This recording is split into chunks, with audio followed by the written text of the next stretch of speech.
Yo, Real Talk Sports with Travis Lamar, episode 11 is in full effect. Let's get right to it. The Chargers lose again, bro. The Chargers lose again to the Packers. Like, are we for real? Are we for real? We lost to the Packers 23-20. And I said this a couple weeks ago before we played the Lions. We had just beaten the Bears. We had beat the Jets. Everybody feeling good. I was like, okay, boom.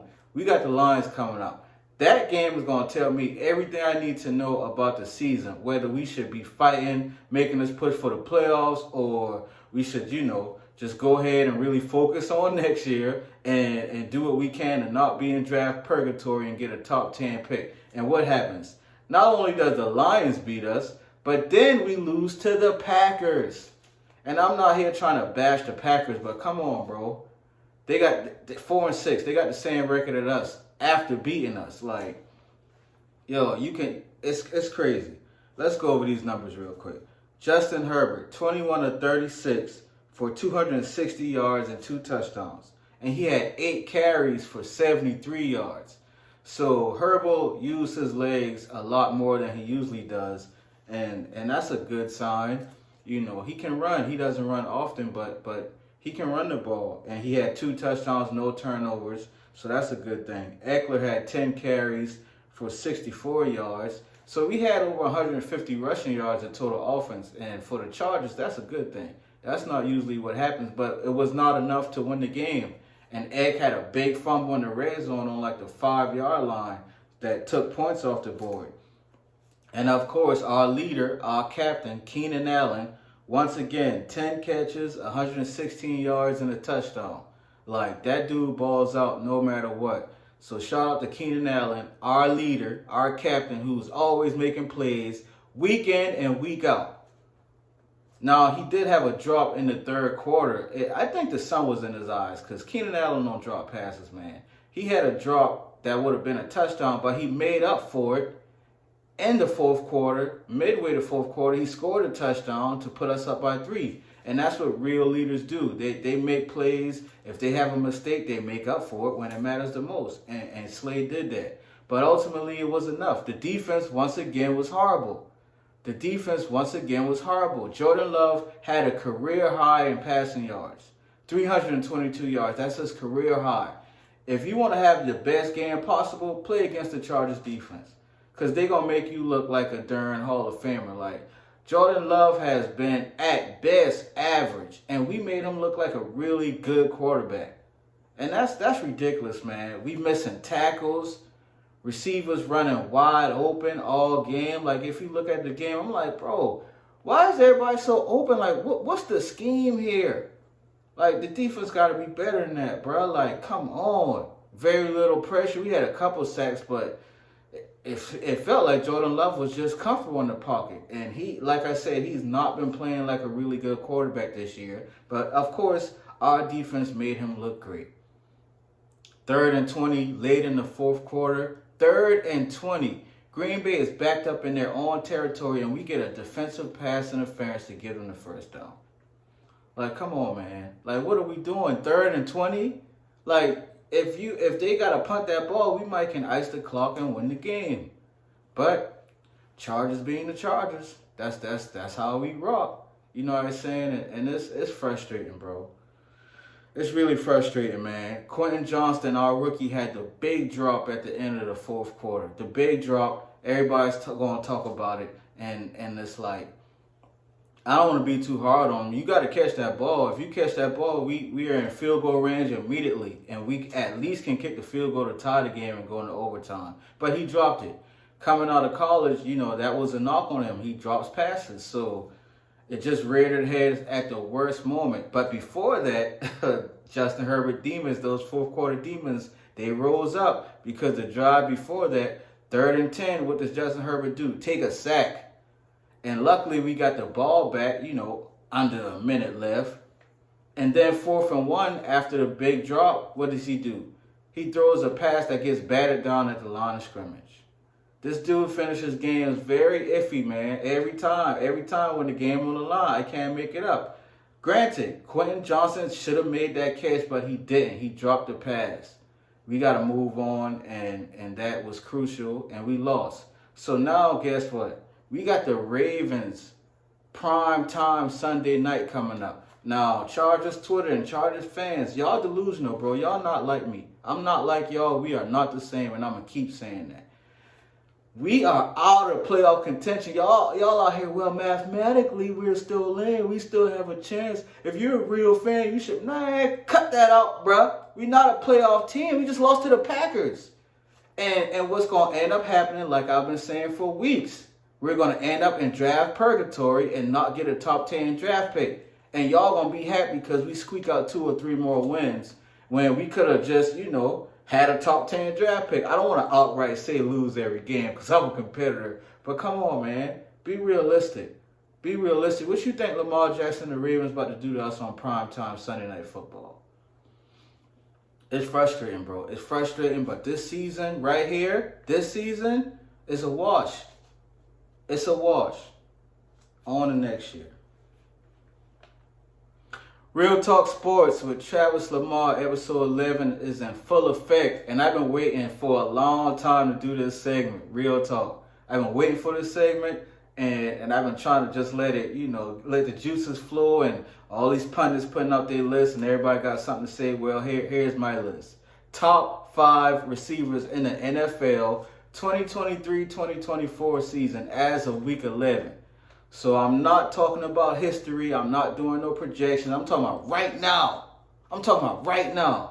The 5th best receiver in the NFL right now is CD Lamb for the Dallas Cowboys. 74 receptions, 1,013 yards, and 6 touchdowns. One of those touchdowns a rushing touchdown. CD Lamb is the 5th best receiver in the NFL right now.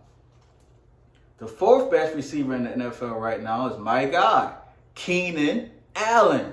Yes, Keenan Allen is the 4th best receiver in the NFL right now. 83 catches, 1,011 yards, 7 touchdowns. And his receiver 2, Mike Williams, hurt for the year. His receiver 3, Joshua Palmer, been hurt for the last 3-4 weeks. This man playing with rookies and practice squad members alongside of him, and every single week he balls out of control. Keenan Allen, the 4th best receiver in the NFL. The 3rd best receiver in the NFL is Amon-Ra St. Brown, a.k.a. Sun God. He is the 3rd best receiver in the league right now. 73 catches, 898 yards, and 5 touchdowns. All you got to do is put on the tape, put on the film, every single week, no matter what Sun God produces. Every week. You can money in the bank, as they say. Take it to the bank, Sun God gonna produce. He's the 3rd best receiver in the league. The 2nd best receiver in the league is that boy they call Swole Batman, A.J. Brown for the Philadelphia Eagles. 67 catches, 1,005 yards, and 6 touchdowns. And at the time of this recording, the Monday Night Football game has yet to happen. So his stats will improve because, he gonna get his. That's what he do. But A.J. Brown, man, he the 2nd best receiver in the league right now, without a shadow of a doubt. That's why the stats don't matter, because I know he gonna get them. And the number 1 receiver in the league, we all know it. It's Cheetah. South Beach, Miami. Tyreek Hill. 79 receptions, 1,222 yards, and 9 touchdowns. On pace for 2,000 receiving yards, which will be an NFL record. Tyreek Hill is, without a shadow of a doubt, the best receiver in the NFL. Real Talk Sports with Travis Lamar, episode 11 is in full effect. Before we head out, I want to give some shout-outs, man. Shout out to the Lady Gamecocks, who continues to ball out of control. Right now, they are 3-0. They have a game coming up against San Diego State, and we know what's going to happen. We know what's going to happen, bro. The Lady Gamecocks, each game, all 3 games, they have scored 100 points. Against Notre Dame, they won 100-71, and Notre Dame was ranked number 6. So they playing competition. It's not a cakewalk. The next game, they beat Maryland 114-76. Maryland was ranked number 14. They're playing competition. They're not playing bottom feeders. And they dominating. In the last game against our in-state rival, Clemson, man, they beat that team 109-40. That's a rivalry game in South Carolina, boy. That's a big rivalry game, and we punished Clemson 109-40. Now, LSU was having issues over there with Angel Reese, and Iowa and Caitlin Clark has dropped the game. So, the other perennial powerhouses in NCAA women's basketball is looking kind of shaky right now, and the Lady Gamecocks is punishing. They doing their job. We getting great guard play from Raven and Malaysia and Bree Hall and Tahina Pow. The paint play from Cardosa and Kitts, like Watkins coming off the bench. Like, our team is looking strong, and I just hope we keep building and we keep building and we keep getting better and better as the season progresses. But shout out to the Lady Gamecocks. Y'all doing y'all thing, and I love to see it. I love to see it. Another shout out to the cornerback for the Dallas Cowboys, Deron Bland. I played corner, on my playing days, so that's kind of my position that I always look at and focus in. And this dude was a backup. He came in because Trevon Diggs tore his ACL.